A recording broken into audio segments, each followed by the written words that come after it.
Now, whoever said having a mystery man leave you presents on your doorstep leading up to Christmas would be cute and romantic, that's not the case. It wasn't cute or romantic.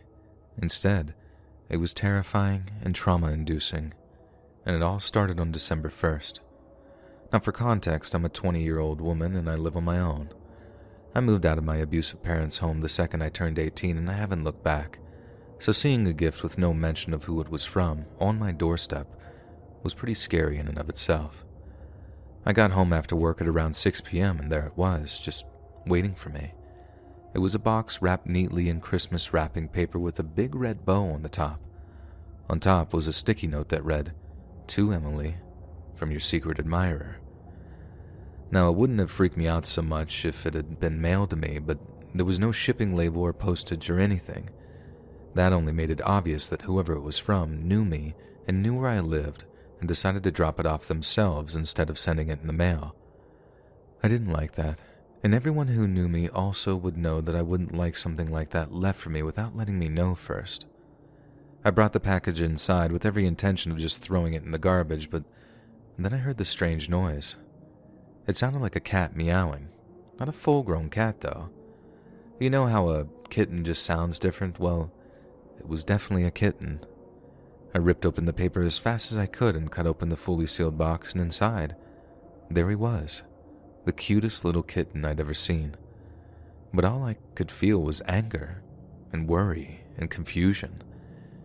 Anger because who would do that to a poor innocent kitten, and worry because I didn't know how long the kitten had been there or if it was healthy to begin with. Confused, I rushed it to the emergency vet and got all the help it needed. I was sent home with oral antibiotics to give him every night, and that was it. I knew I'd be keeping him, and on the car ride home, I settled on the name Boxy. I parked my car in the driveway and walked to my door. I stopped in my tracks when I saw a piece of paper taped to the front door that read, "I hope you like the kitten, my love. Someday, he will be our kitten." Ew. That is totally creepy. I took a picture of the note and took it down, and the first thing I did when I got inside was make sure all my doors and windows were locked. Thankfully, they already were, but I had to make sure. The next morning went by the same as always, only now, I guess I had a kitten. I woke up an hour early to get some things from the store for Boxy, all the necessities, and then I was off to work. It was a fairly good day at work. I'd almost forgotten the previous day's events. But that wouldn't last long. I sighed when I walked up my front steps and saw yet another present waiting for me. The sticky note this time said, "Get ready. There will be one every day till Christmas." Again, I took a picture before touching it and then brought it inside. I wasn't going to just throw it away in case another living creature was inside. Clearly this person was capable of anything. But no animal. Instead, it was some lingerie with a note that read, "I can't wait to see you in this." Ugh, gross. I took pictures of the contents inside the box and shoved it into the back of one of my closets just in case I needed proof. Proof of what? I didn't know. But I watched a lot of true crime stuff and I couldn't be too sure. The next day rolled around, only this time I wasn't shocked to find a new present on my doorstep. I didn't like that someone was leaving these gifts for me, but I also knew going to the police would probably end up doing nothing. What was I going to tell them? Help, someone's leaving me Christmas presents on my doorstep? They'd probably laugh me out of the building. And instead, I thought I'd do some investigating of my own. I bought a Ring doorbell. I was intent on finding out who this person was and why they were leaving me gifts. The Ring doorbell was installed the next morning before the third package arrived. Only what I caught on camera was a man dressed in all black, wearing a mask to cover his face. He even waved at the camera, saying nothing. He set the package on the ground and left. When I got home, I took the package inside and opened it. This time, the present wasn't so innocent. It was a picture of me sitting in my living room watching TV. It had obviously been taken outside the window, and it was framed. You could see his reflection in the window in the picture, and the fear that I felt seeing that was unlike anything I'd ever felt before. The note this time read, "Someday soon I'll be in the picture, sitting next to you, not watching you from outside." All right. I realized that it was time to call the police. And I did, and they had a detective come by. They were worried about the possibility of me being stalked, but it was hard for them to do anything about it without knowing who this guy actually was. They told me to call them whenever I got a new package and to wait for an officer before I opened it. The next 2 weeks went by without a single gift or note, and I was relieved, thinking this nightmare was finally over. It was hopeful thinking, though. December 18th, and the next day, I got a present left on my porch. I called the sheriff's office, and they had an officer over only 30 minutes later. He took pictures of everything and watched as I opened the box. Inside was only a note, and it said, "You got the police involved? Why? I'd never hurt you. Big mistake, Emily." The officer took it in as evidence, and I was left home alone to be paranoid. I kept all my curtains shut from then on. I constantly felt like someone was watching me. The next day I got gifts every day, and this time it was just normal stuff, like a teddy bear, a sweater, a purse, things like that. Then Christmas rolled around, and I was faced with the most disturbing present of them all. I can't even call it a present because of how gross and insane it was. I called the officer over like I had many times before, only this time we realized that there was a red substance leaking from inside the box. The officer asked me to open it on the porch instead of bringing it inside, and he filmed it instead of taking pictures. The whole time I was praying it wasn't blood. But of course it was, though. And inside the box was a severed piece of a man's body that no man would ever want to lose. I don't want to say exactly what it was, but you can assume. I screamed, and I began to cry as the officer called for backup. The detective that came by called in an alert to all local hospitals to let them know if anyone came in with the type of injury they were looking for, because that would have to be that guy. There was also a note in the box that said, "It belonged to you anyways, only now it's yours." And just like they predicted, a man with a self-inflicted injury just like the one described to the hospital staff came in begging for medical attention. He was arrested and wheeled off for surgery. And when he woke up the next day, he told the detectives that he never meant to scare me and that it was a gesture of his undying love. He was charged but was considered unfit for trial for reasons of insanity, obviously, I guess. But I guess he really didn't know what he was doing was wrong. He admitted that he had chosen me at random when he saw me walk out of my office building and just thought that I was pretty. It was by far the worst Christmas of my life, but the best Christmas gift was knowing that he'd be put away in a mental institution for at least the next 6 years. He needed help, and I needed to know that he'd leave me alone.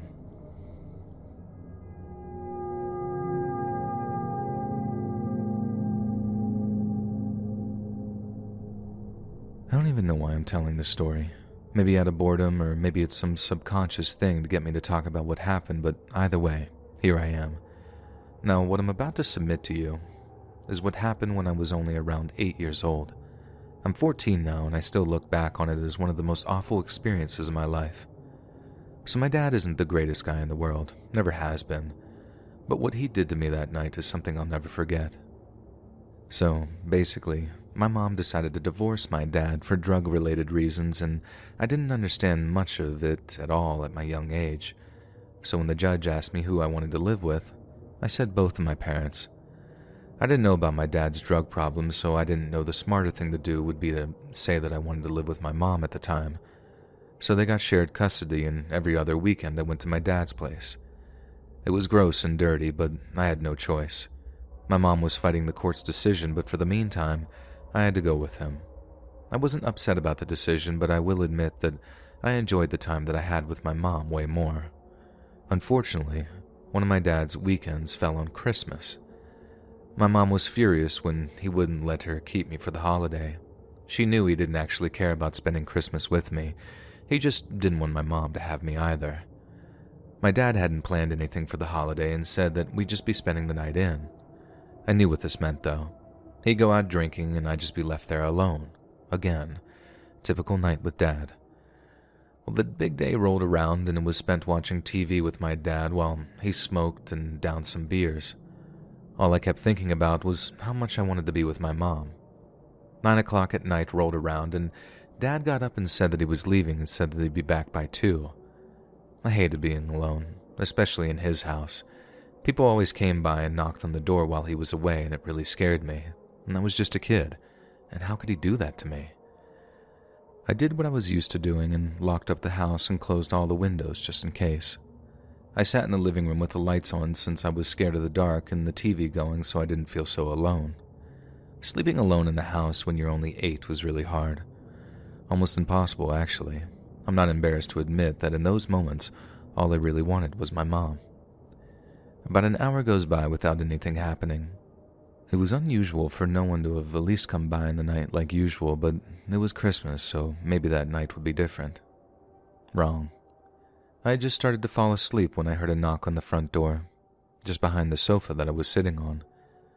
After the knock came a loud voice saying, "Jimmy, I know you're in there. I need my money, man. We gonna have a problem?"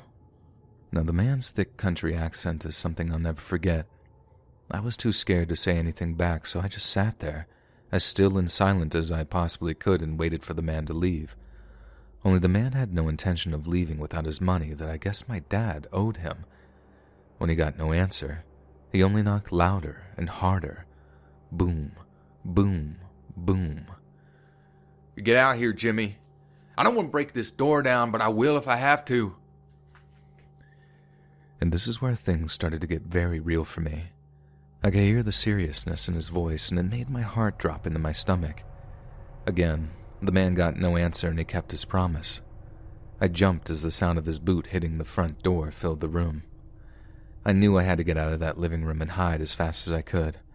I ran into my dad's bedroom and climbed into the small closet and hid myself under a pile of clothes on the floor. The whole time I could hear the man trying to get into the house. Now, I say house, but it was actually a very old, very run-down trailer in a trailer park full of the grossest people you would ever meet in your life. I heard the door burst open, and the man stepped into the living room. His footsteps were loud, like he was a big man, and I could feel the floor shake as he walked through the house. He kept repeating, "I'm gonna find you, Jimmy." I started crying by then. I couldn't help the small sobs that left my mouth. I guess the man heard it because he was at the closet door, throwing it open in no time. He snatched the clothes off of me and dragged me back into the living room by the arm. He sat me down on the sofa and asked what I was doing there, and I stupidly admitted it was my dad's place and that I was staying with him for Christmas. The man just laughed and told me my dad owed him money and that he was going to use me to get it.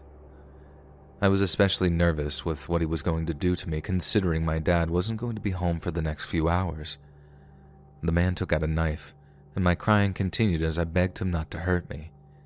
He told me it would only hurt a little, as he proceeded to make small cuts along my arms and legs, just enough to make me bleed into the pajamas I was wearing. It hurt, but my body seemed to go numb. He stopped once the cloth was wet enough with blood to be obvious. He said that he wanted my dad to know that he was serious. Next, he grabbed a small plastic bin from the other room, emptied it, and told me to get inside. I did as I was told and tucked myself into the bin as best I could before he closed the lip, trapping me in a position where I couldn't outstretch my arms or legs. I panicked, and panicked for what felt like hours. I was so sweaty that the bin was filled with condensation. I thought I was going to die in there. I kept crying for my mom to come save me, but it felt like no one ever would. Finally, after being in the bin for over an hour, my dad came home. Drunk, of course. That's when the man got up and put the point of his knife on the lid of the bin directly above my head. He threatened to end my life if my dad didn't give him the money. Only thing is, my dad had no money. None. So he did something I never imagined he would stoop so low enough to do. He offered me his payment.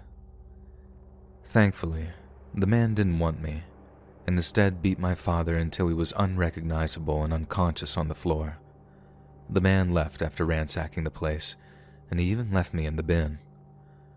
God must have been looking over me because my mom showed up with the police only 10 minutes after the man had left. I guess my dad's neighbors heard the noise and called the cops. The police had a file on my dad already and called my mom in case I was there. My mom opened the bin as she cried, hugging my little helpless body. My dad was taken to the hospital for his injuries that surprisingly were not life-threatening, and it turns out my dad was selling drugs and he owed the man quite a bit of money. None of my physical injuries were serious, but the mental issues that arose from that night are still debilitating. My mom got full custody of me and I haven't seen my father since. The man who did that to me still hasn't been caught, and my dad said he had no memory of who it was. He was charged with child neglect and endangerment and spent 3 years in prison. Christmas, it's a hard day to celebrate, but I try for my mom. I'm just grateful to have a parent who cares as much as she does. She never gave up, and if it weren't for her, I'm sure I would have died in that bin.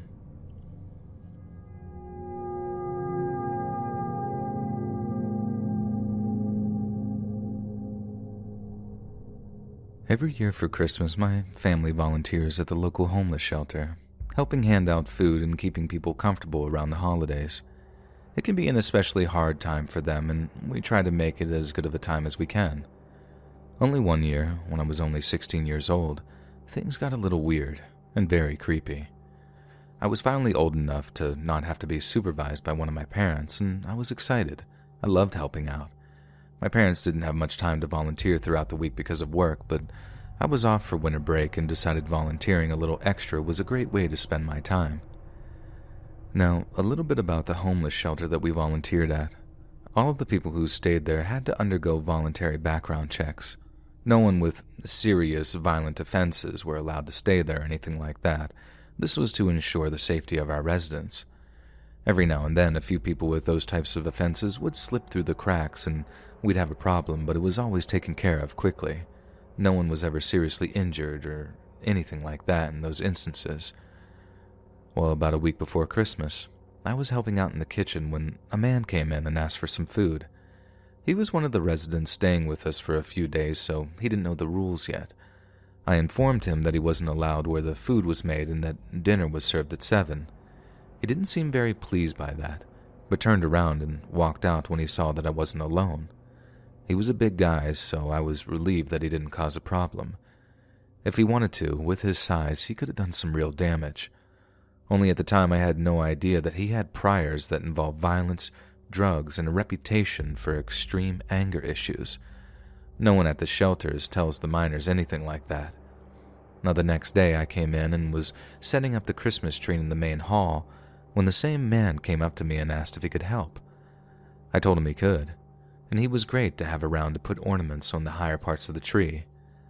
As I was placing some ornaments, he leaned down and whispered in my ear, "You think you can tell me what's up? I make the rules. You follow them. Got it, woman?" I was grossed out to feel his breath on my ear and the side of my face and quickly made as much space between us as possible. I stopped what I was doing and went to my superior to tell her what happened. All she said was that she'd talk to him about it later. Now, later that day, I asked her what had happened, and she said he denied it, and that because she couldn't prove it either way, she'd allow him to stay. But I was furious. He was obviously not a good person, definitely not the kind of person we usually let stay here, but I was a volunteer and there was nothing I could do than avoid him. And so I did. Anytime I saw him, I just steered clear and went about my business. Only he was actively seeking me out to harass me. The next few days, he would follow me into a room, even exposing himself and laughing. Finally, on the 4th day, I recorded him doing it and showed the woman who didn't believe me before. She was horrified and apologized over and over and begged me to stay on as a volunteer after I told her that I wouldn't be back. She did kick that guy out, and I went home with zero intention of ever going back. I just hadn't expected him to follow me home that day or every day after. I still live with my parents, and my dad has always been very pro-Second Amendment, if you know what I mean. We were getting ready to sit down for Christmas dinner when there was a knock on the door. My dad went up to the door and, without opening it, asked who it was. The person on the other side said that they were my boyfriend and that I had invited him over for dinner. My dad looked over at me and realized that he was lying when he saw the look of utter confusion on my face. He looked through the peephole and silently motioned me over so I could look and see who it was. Immediately, goosebumps covered my body when I saw, waiting on the other side of the door, was the man who'd been harassing me at the homeless shelter. I mouthed to my dad, "That's him." That's all it took for him to become stone cold serious. He walked to his bedroom, got his handgun from his safe. He came back into the living room and spoke through the door, telling the man to go away. The man said he wasn't leaving until I came outside, or he'd be coming inside. My dad told him he wasn't coming inside, and mouthed to my mother to call the police. She dialed 911 and went into the bathroom to make the call. We were worried that if he heard us on the phone with the police that he'd escalate things further than he may have planned. The police were 10 minutes out, and we realized quickly that we didn't have that kind of time. The man began shoving and throwing his body against the front door to no avail. He was screaming to have me come outside, but of course there was no way that was happening. After the door started to become weaker, my dad warned the man that he had a gun and he would use it if he gained entry into the house.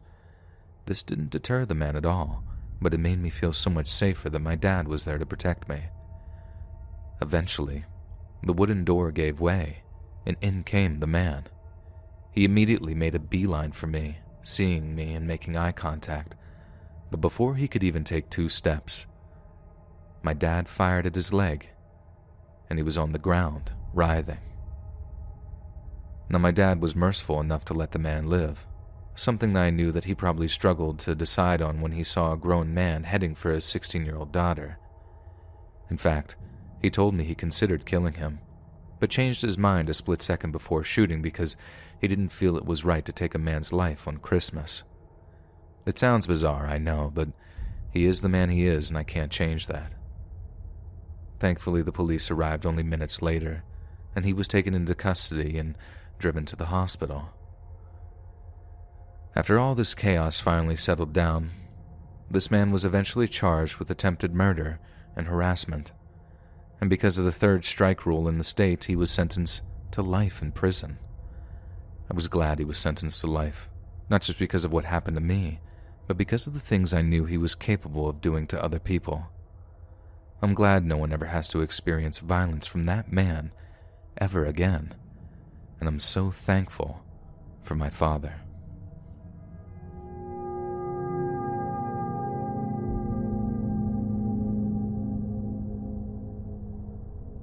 I guess Christmas shopping alone in a packed mall isn't the smartest idea in the world, but it had to be done. 3 days before Christmas, and I got my family nothing. I couldn't just not get anyone anything. I asked some of my friends to come with me, but they all had other plans. So it was now or never in my mind. The day started very normal. I got to the mall at around 10 a.m. when they opened, and it was busier than I'd ever seen it. It makes you miss the basically deserted mall in the summer months. I went to a few stores and bought some cute stuff for my mom and got a little hungry, so I decided to stop at the food court. I got myself some cheap Chinese food and sat at a table by myself. Most of the tables were already full, but I managed to find a place. And that's when a man who looked about twice my age sat across from me. I looked at him confused, and he seemed to catch on. He looked at me and just said, "Sorry, there's no other place to sit." I was uncomfortable, as any 18-year-old girl would be sitting across from an older man alone. I started to grab my purse to get up and walk away, but he stopped me and said I didn't have to leave. I asked him to take his hand off my bag and that I was going. I walked 2 steps away from the guy and felt goosebumps rise on the back of my neck when he said, "You don't want to do that, Mallory." I turned around to look at him. I stared at his face, not knowing what to say. He motioned for me to sit back down, and against my better judgment, I did. I asked how he knew my name, and his response was calm and concise as he told me he knew everything about me. And it felt like time slowed down, like all the shoppers around us were suddenly going in slow motion. He smirked and began telling me personal things about myself. He knew my birthday, my parents' names, what I got for Christmas the year before, my pets' names, and he even knew the brand of birth control I was on. I wanted to vomit. I kept asking him who he was and how he knew all of this, but he wouldn't tell me. and we sat there for 5 minutes as I begged to know who he was and why he was doing this to me, but he wouldn't answer. His stares became more and more soul-intruding with each passing second, and finally, I came back to my senses and quickly stood up to walk away. He yelled after me, "You're going to regret this. For the rest of your life. If you knew what was good for you, you'd turn around and come back." His voice faded the further I got away from him. I ran through the parking lot to my car, keys already in hand. I ripped open the door as fast as I could and got in. Only when I put the keys in the ignition, it wouldn't start. It didn't even make that noise that cars make when they're trying to turn over. It just did nothing. And that was the final straw. I called my dad and told him everything. I wasn't going to be one of those girls in the movies that keeps it a secret and gets kidnapped in the end. That wasn't happening. My dad started freaking out and told me to lock the doors and wait in the car until we got there. He didn't want me walking back into the mall in case the guy was waiting to snatch me as I walked from my car into the building. The doors were already locked, though. I made sure of that the second I got in the car. He told me to call the police while I waited for him, but I guess living in the big city does have its downsides. The dispatcher told me I wasn't a high priority and she didn't have an officer to send to me. The earliest they could have a unit there was over an hour. My dad lived 30 minutes away. Those 30 minutes would prove to be the most frightening of my life. My dad lost service after I called him back. The second the call dropped, I started to panic. I was looking in every direction, out every window, praying the man from the mall wouldn't show up. But of course he did. I watched as he made his way out of the mall. He walked slowly toward my car. There was a smirk on his face. My nausea came back with a vengeance. I crawled into the back seat and sat in the middle to give myself a better 360-degree view outside the car. The man was standing just outside the door when he began telling me how he has loved me since I was, as he called it, just a girl. He saw me playing soccer at the park with my friends and said that he knew that he had to have me. He also told me that he'd tried to take me many times before, but I was always with other people, never alone, and it was too risky. He said he liked me more when I was younger, but he still wanted me now. He wanted me no matter what. He said he was going to take me and that we'd run away together and we'd get married, and even said that he couldn't wait to see me carry his children. I was bawling by this point. I just wanted this nightmare to be over. And then he pulls out a knife. I mentally laughed because I wondered what his plan was to do with the knife. He couldn't get into the car. He wrapped his fist with some sort of cloth and began relentlessly punching the window, trying to break the glass. But thank God it wouldn't budge. He became increasingly frustrated every time he failed to break the window, but weirdly, he never gave up.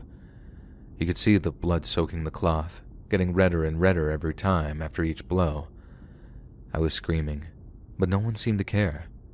There were actually people walking by, seeing what was happening, and they did nothing in broad daylight, and my faith in humanity was almost crushed that day. When he finally realized he wasn't going to be able to break the glass, he started just asking me to get out of the car. He kept just telling me that he loved me, and that he wouldn't hurt me, and that I should just get out and live the life we were meant to live together. It was a nightmare. Of course, I wasn't going to open the door and leave with him. I wondered if he was actually delusional enough to think I would. The minutes went by slowly. I began to wonder if my dad was ever coming. If anyone was going to save me from that man who had clearly been stalking me for what seemed to be years. And my mind began to race. I started thinking about what I would do if he was able to gain access into the car. My dad always told me that if I was ever in a public place and was threatened with a gun or a knife to go with someone, that you're more likely to live if you scream and run than if you get in the car with a person threatening your life. And so that was my plan. If he got into the car, I'd run and scream because my life depended on it. The man stopped talking and instead just walked around my car over and over again. I could tell what he was thinking. I just didn't know what about. Then he just started screaming and stabbing the sides of my car. He kept saying I ruined his life by forcing his obsession with me. That it was my fault that he spent multiple years of his life planning a new life with me. And he kept screaming that I have to have you. I have to have you. I started to yell at him to just leave me alone, when suddenly, a man tackled him to the ground. I scooted to the side of the car and watched out of the window as my dad began to beat the life out of this man. Well, he wasn't actually dead, but from what I could tell, he was close to it. My father called the police, and I guess they considered the situation high priority then because the cop was there in less than 5 minutes. The man was arrested, and like always, my father is a hero. The man was charged with attempted kidnapping, felony arrest, and stalking. They even searched his apartment and found whole file cabinets dedicated to every aspect of my life, from my interests to medical records, and we still have no idea how he got those. He was sentenced to 9 years in prison with the possibility of parole. I thought he deserved a longer sentence, but I suppose it is what it is. It's been 4 years since then, and he's still locked away. The police failed me when I needed them most, but my dad, I know he's always there for me, and I'm eternally grateful for what he did for me that day.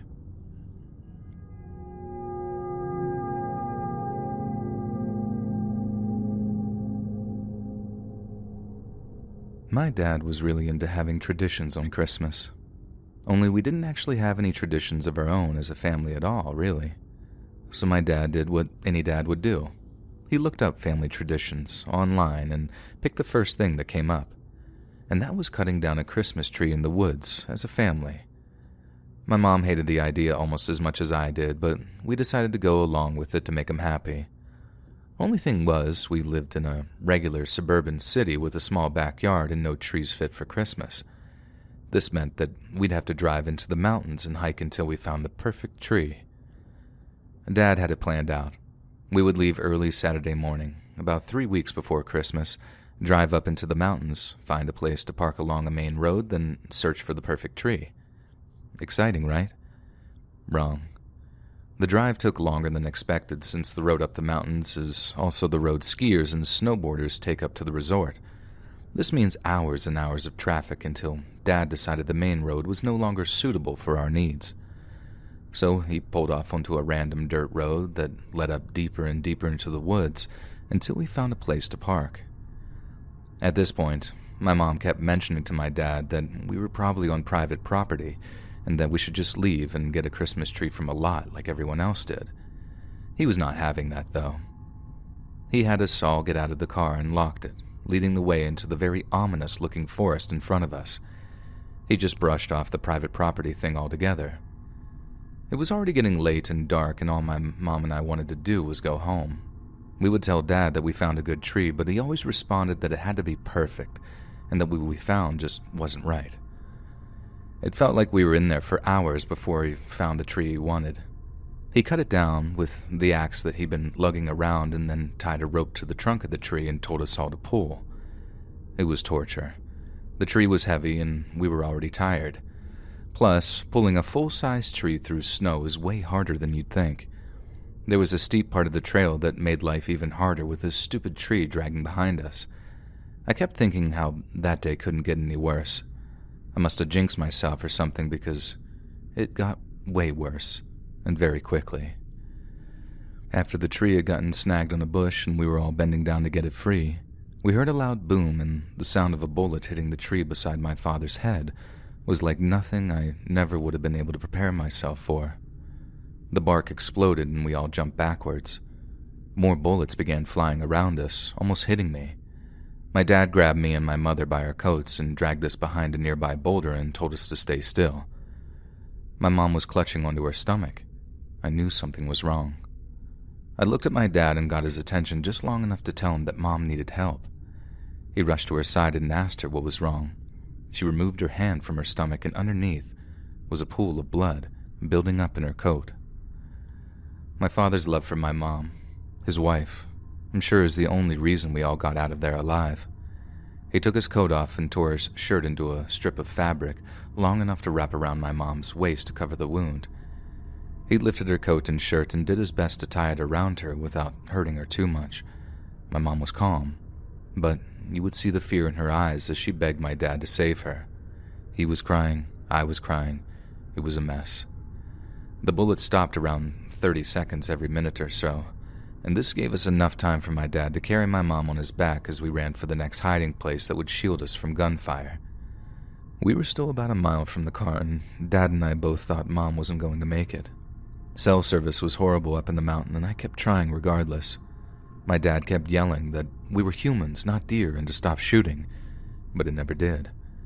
The daylight went away, and we were left in total darkness, too scared to turn on a flashlight. We didn't want to disclose our location to whoever it was trying to kill us. The moon lit between the trees just enough for us to make out the pathway back. Every so often, I kid you not, another bullet would fly by. We'd hear it whizzing, and we'd have to ask each other if we were okay since it was too dark to tell otherwise. All I wanted was to go home. I prayed and prayed to God to please let us get out of there. Mom had started losing consciousness, and we assumed from the blood loss. Dad was doing his best to watch over me and carry my mom to safety, but our hope was dwindling fast. And finally we saw it. Not the road we'd come from, but the main road. That's when we realized the path we'd been taking wasn't our own. It was the person's who was out there with us. We looked around, paranoid that whoever it was watching us, but the second we stepped out of the forest and stood along the road next to the cars, we felt safe. My dad flagged down a minivan driving by, and thankfully they stopped. We piled in, and they drove as quickly as they could to the nearest hospital up the mountain. They drove on the shoulder of the road when traffic got too bad.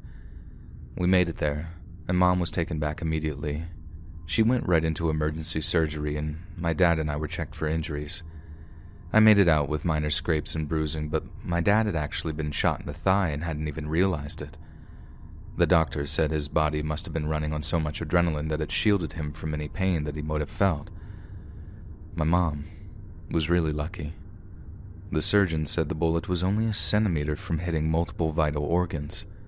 She had still lost a lot of blood and was placed in a medically induced coma for a couple of weeks while her body healed. We told the police exactly what happened and even took them to the property where it had happened, but they found nothing. It was public land and there were no houses nearby for miles. The person who did that to us was doing it for fun. They told us it was highly possible whoever it was had actually followed us into the forest just to terrorize or kill us. The question of why would never be answered. The police closed the investigation only a year later, stating that there were no leads whatsoever and the case apparently went cold. But I'm so grateful to have made it out alive. I just wish the man who'd done that to us would be brought to justice. And so much for making family traditions. Although now our family tradition is getting a Christmas tree from a lot, like normal families do.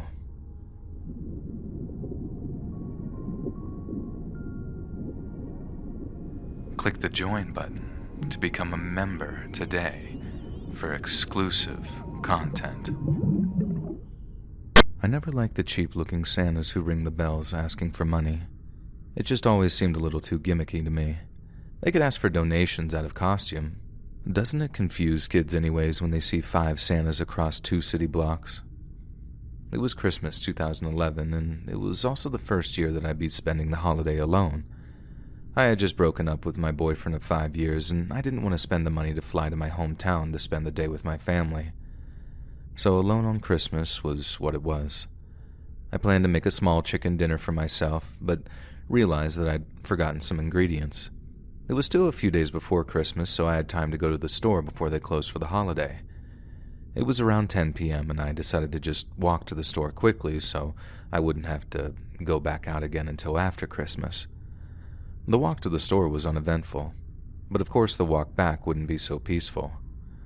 After getting my groceries and exiting the store, I was met with a cheap Santa ringing a bell in my face and asking for donations for the local children's hospital. I had no cash or change on me and politely told him so, but he wouldn't take no for an answer though. He blocked the sidewalk and told me how it was for the kids and that I shouldn't be selfish on Christmas. I guess he thought I was lying about not having any physical money on me. When I mentioned that I only carried my credit card on me, he pulled out his phone with one of those swipe attachments on it and told me I could donate that way. I'm sorry, but who is comfortable with swiping their card on a random man's phone claiming it's for donations? And that's exactly what I told him. He looked offended, but finally got out of my way. I was uncomfortable by then and just wanted to get home. I got to the end of the block and out of pure curiosity decided to look back. I had a feeling that he was staring at me, only he wasn't just staring at me. He had picked up his change bucket and was holding it in one hand as he stood in my direction, looking directly at me. The light changed and it was my turn to cross the street, and I hurried quickly through the intersection. I looked back after crossing and saw the Santa guy now walking in my direction.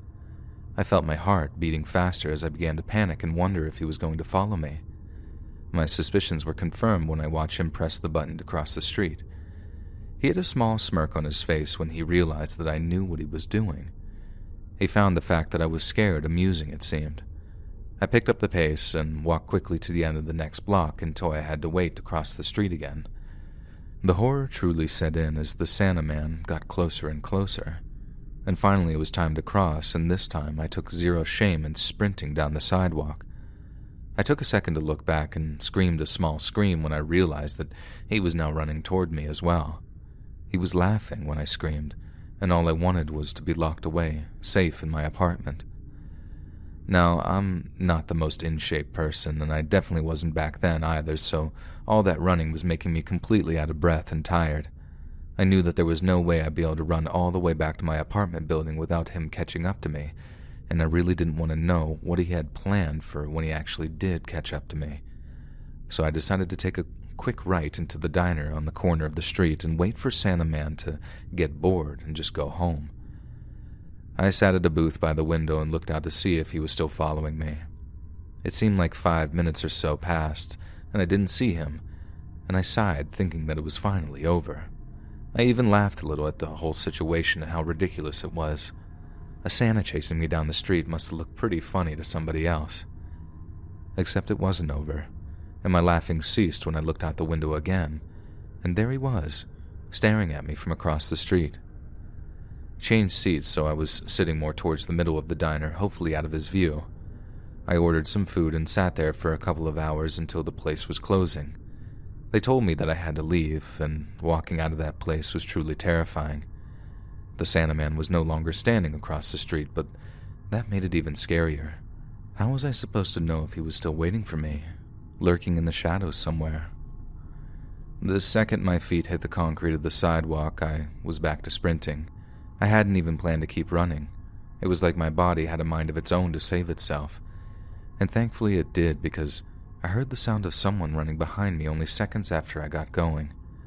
I glanced back quickly, and there he was, Santa Man, chasing me yet again.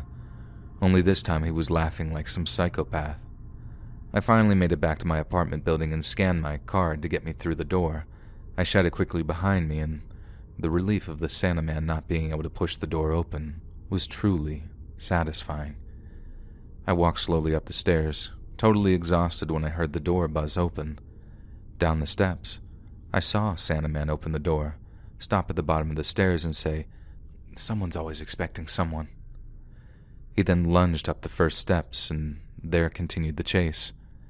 I was already a few flights above him, but he was quick. I got to my floor only around 10 seconds before him, but was able to get in my apartment and lock the door behind me before he could get to me. He pounded on my door and told me that wouldn't have happened if I had just donated some money to the children, and that I was the awful person in this scenario. He kept saying, "That'll teach you. You always donate now." And he was right. Ever since, I'll always donate to the donation Santas every year. I never know if he's one of the men behind the mask, waiting for me to deny him only to chase me down yet again. I won't risk it. Now, I did call the police, but they said without a description other than Santa, they couldn't really do anything about what had happened. I debated on moving, just leaving that area, but instead I made a point not to go out much anymore during Christmas. I never, ever want to come across that Santa Man, ever again.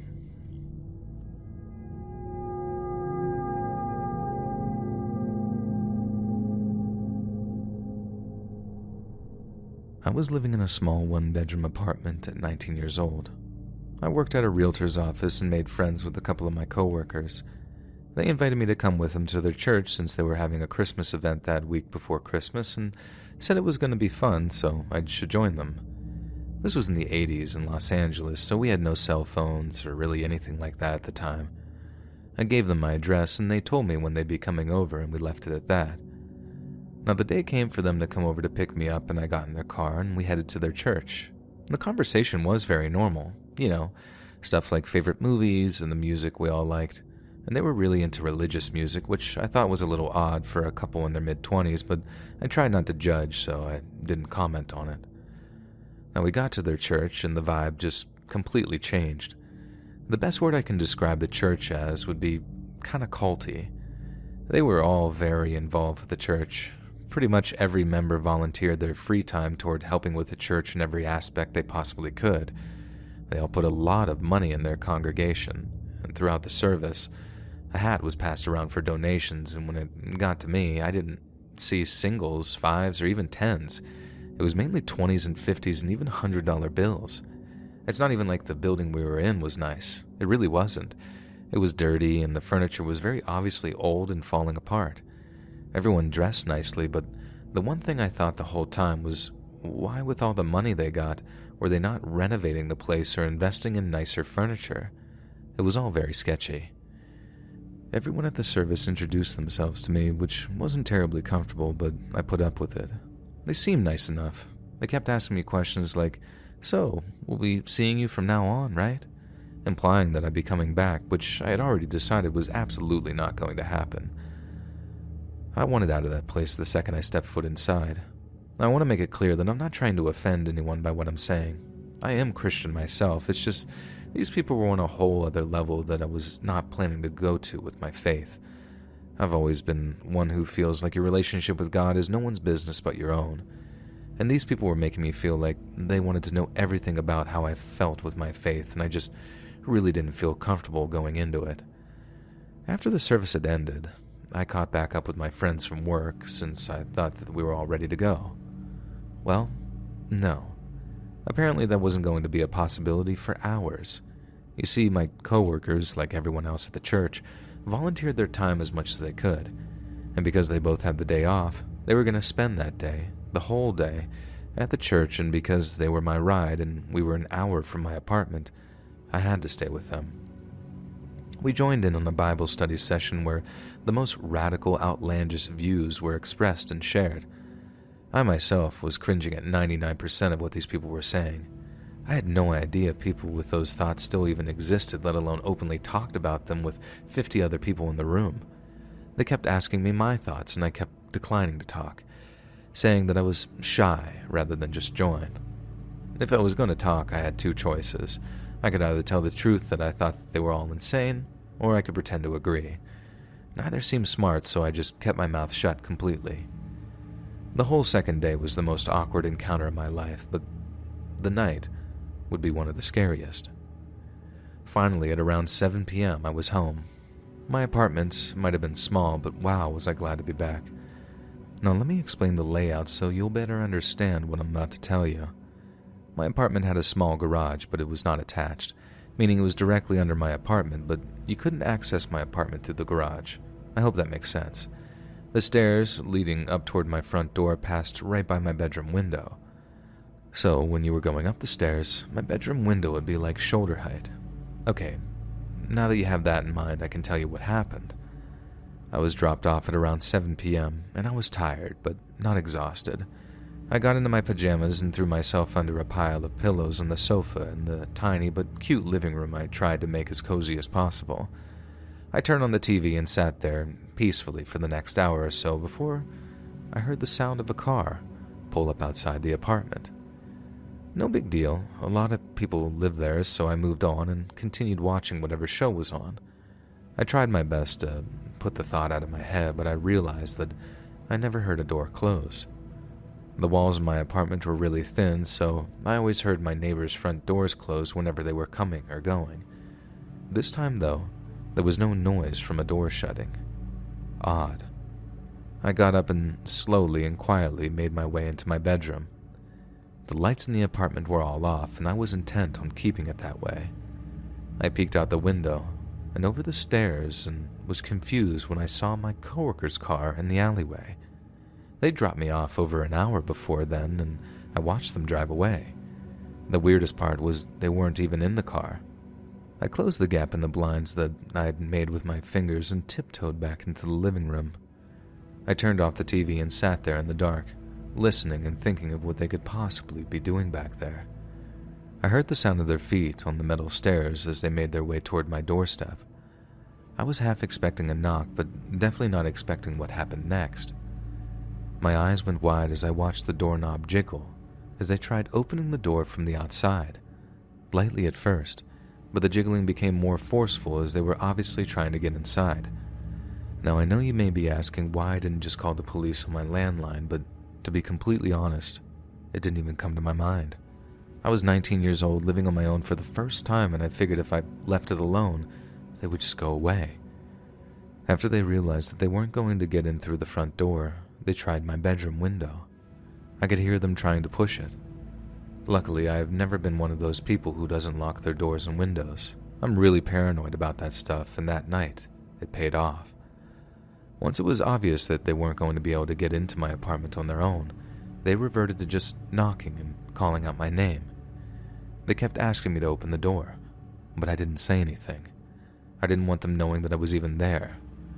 It took another hour of them sitting on my doorstep for them to finally get in their car and just drive off. The next day at work, they just acted like nothing had happened. I didn't want to mention it because I didn't want them knowing that I was in my apartment when they were trying to get in, and they never mentioned it. In fact, they even had the audacity to ask me to come back to church with them. I declined, of course, but they just wouldn't take no for an answer. They would come to my apartment and pick me up even when I had declined the invitation, and they even came by on Christmas Day. Of all days you'd think they'd be at church. Thankfully, after a few times of me not answering the door over multiple weeks, they stopped coming by. I had no idea what their intentions were with me that night, but boy am I glad that I never had to find out.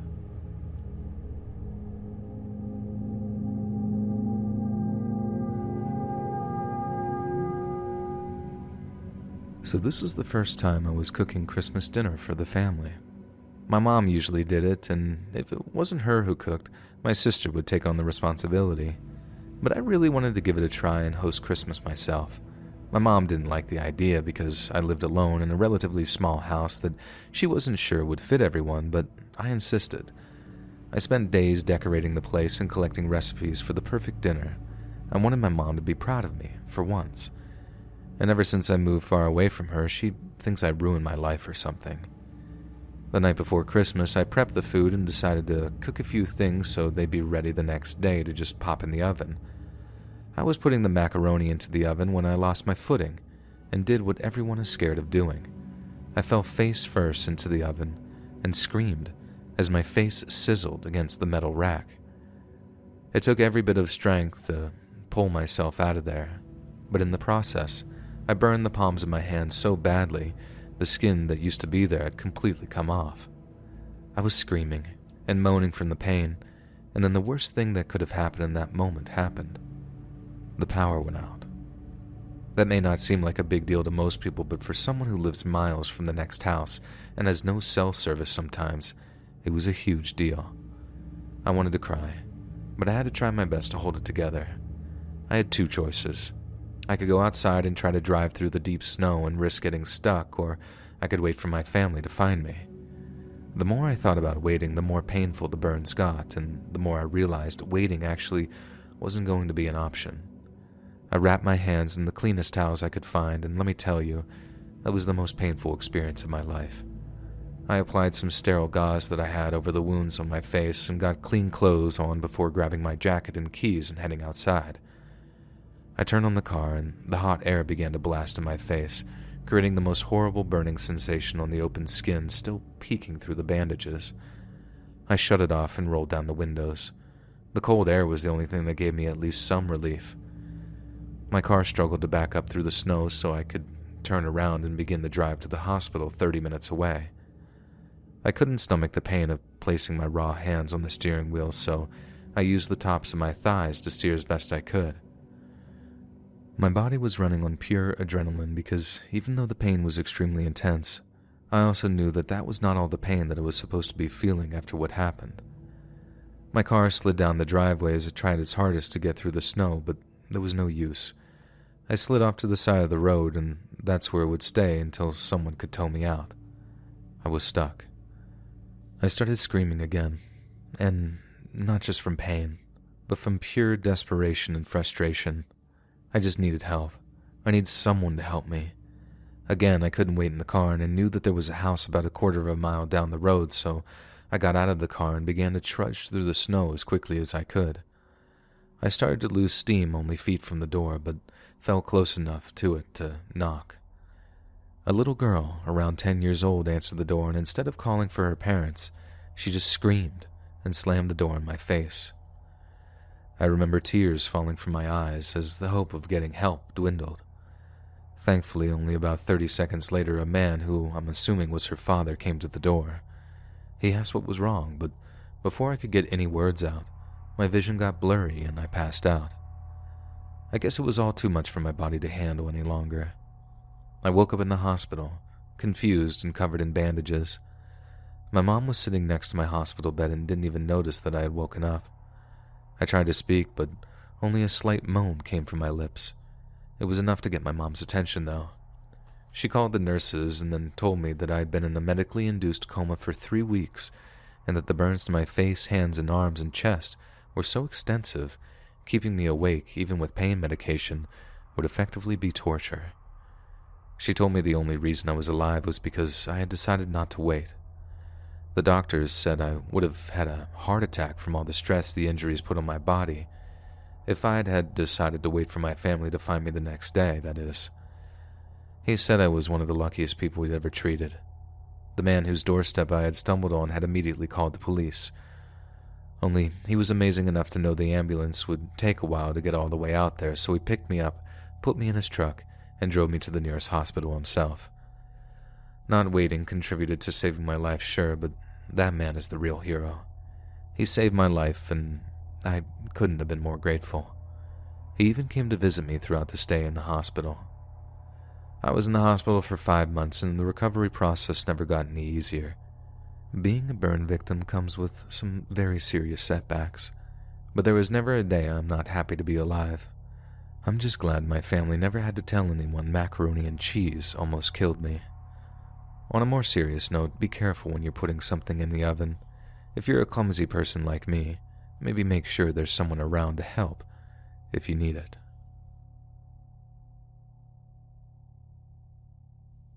Hey friends, thanks for listening. Click that notification bell to be alerted of all future narrations. I release new videos every Monday, Wednesday, and Friday at 7 p.m. EST, and there are super fun live streams every Sunday, Tuesday, and Thursday night. If you got a story, be sure to submit them to my subreddit, r/LetsReadOfficial, and maybe even hear your story featured on the next video. And if you want to support me even more, grab early access to all future narrations and bonus content over on Patreon, or click that big join button to hear about the extra perks offered for the channel. And check out the Let's Read podcast, where you can hear all of these stories in big compilations and save huge on data, located anywhere you listen to podcasts. All links in the description below. Thanks so much, friends, and have a very Merry Christmas.